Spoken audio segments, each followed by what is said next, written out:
सारे यार दोस्त हैं, सारे माशाल्लाह अच्छी जात हैं, सारे पढ़े लिखे, सारे यूनिवर्सिटी दे इस टाइम, सारे ही जितने वीजा दे करीब टॉप ਦੀਆਂ ਯੂਨੀਵਰਸਿਟੀਆਂ ਤੋਂ ਪਾਕਿਸਤਾਨ ਤੋਂ ਪੜ੍ਹ ਕੇ ਗਏ ਜਿਹੜੇ ਪਾਕਿस्तान मौजूद हैं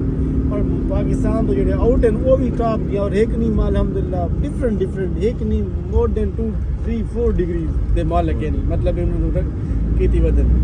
ਅਸਾਂ ਦਾ ਨਾ ਚੀਜ਼ ਦੇ ਬੰਦੇ ਇੱਕ ਅੱਧੀ ਡਿਗਰੀ ਹੈ ਵਾਲੀ 3-4 ਨਾ ਚੀਜ਼ ਬੰਦੇ ਕੋਲ ਵੀ ਇਸ ਟਾਈਮ ਮਹਿੰਗਾਈ ਦੇ ਦੌਰ ਵਿੱਚ ਮੈਂ ਤੂੰ 4 ਡਿਗਰੀਆਂ ਅਲਹਮਦੁਲਿल्लाह ਹੈ ਇਹ ਅਲਹਮਦੁਲਿल्लाह ਦੀ ਅਗਾਂ ਜਸਤਜੂ ਜਾਰੀ ਹੈ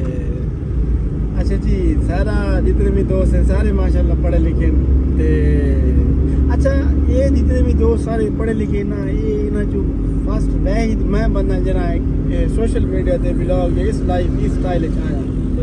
हालांकि ये बड़ी है कोई ये मायूब चीज़ नहीं लेकिन एक टाइम दी या सब तो वही चीज़ सब गुरु कहती है आज डिग्री सब गुरु कहती सारी डिग्रियां सब गुरु कहती डिग्रियां इस टाइम जी असा हम पहुंच आए जी आज देखो जी ये मिनी साइंटिस्ट भी इन्होंने आख लो आर्टिकल इन्होंने पब्लिश हैं साइंटिस्ट भी हैं ते इस टाइम जी केड़ी जगह ते मौजूद हैं जी रॉयल आर्चर्ड मलिक साहब ते मैं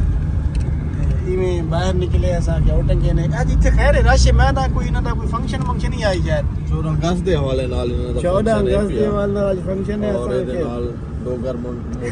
ओपनिंग भी है देखो ना अल्लाह पाक जो इज्जत देवे ना वो देंदा है ये डिग्रियां या ये देखो ना तालीम ता एक जेवर है जरूरी है पढ़े लिखे इंसान नाल अनपढ़ बंदा कदा ही भी नहीं रल सकदा ते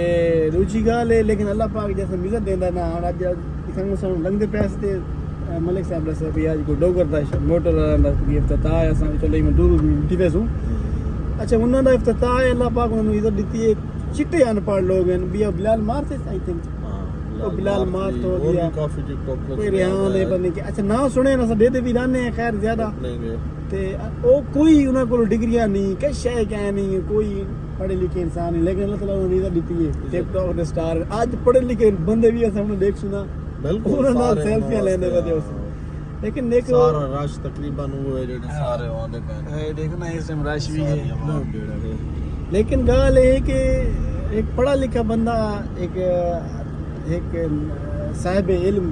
उनका मुकाबला मेरे ख्याल तो नहीं अनपढ़ बंदे नाल नहीं थी सकता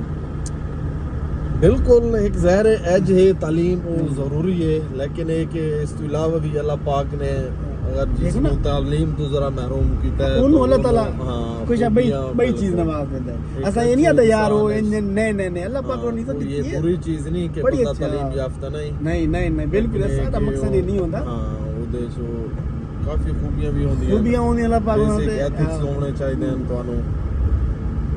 अच्छा मजे की गल है जो मैं जितने भी ये टिकटॉक स्टार है या व्लॉगर वगैरह ये वो मलिक साहब भी ते मैं भी असा अगर कोई बंदे एक ना इधर तो ज्यादा पर्सनैलिटी लाइक करे ने ना यार वो बिलाल मार थी ना ये बिल्कुल सिंपल बात अच्छा ये रॉयल आर्चर्ड एंटर हो गए ये जी मुल्तान दी रॉयल आर्चर्ड है जी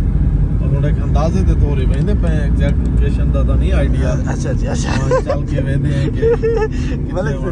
मलिक साहब जी ड्राइव कर रहे हैं ते इनमें सब खजूरा बढ़िया खड़ी नहीं था मुल्तान ही खजूरा आ गए हैं खजूरा इंपोर्टेड फ्रॉम दुबई अच्छा दुबई दी इंपोर्ट है हां जी मुल्तान है जी खजूरा आ गई हैं इंपोर्ट फ्रॉम दुबई ये मलिक साहब दा आखण है ते मलिक साहब जी आज बड़े फॉल ना कैरी कीता होया है अच्छा जी हां ते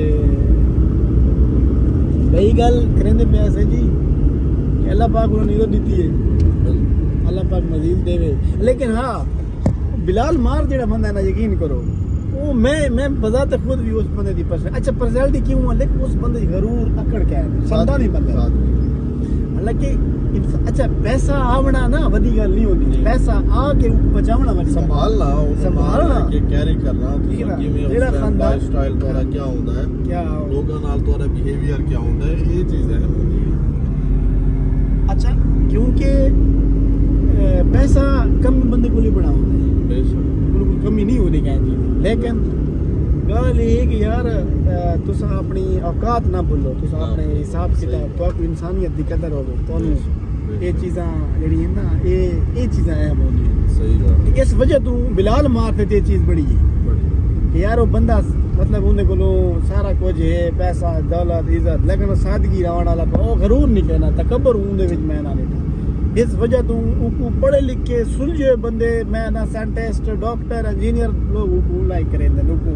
उनकी पर्सनैलिटी उनके वास्ते इज्जत बिल्कुल सही आदत है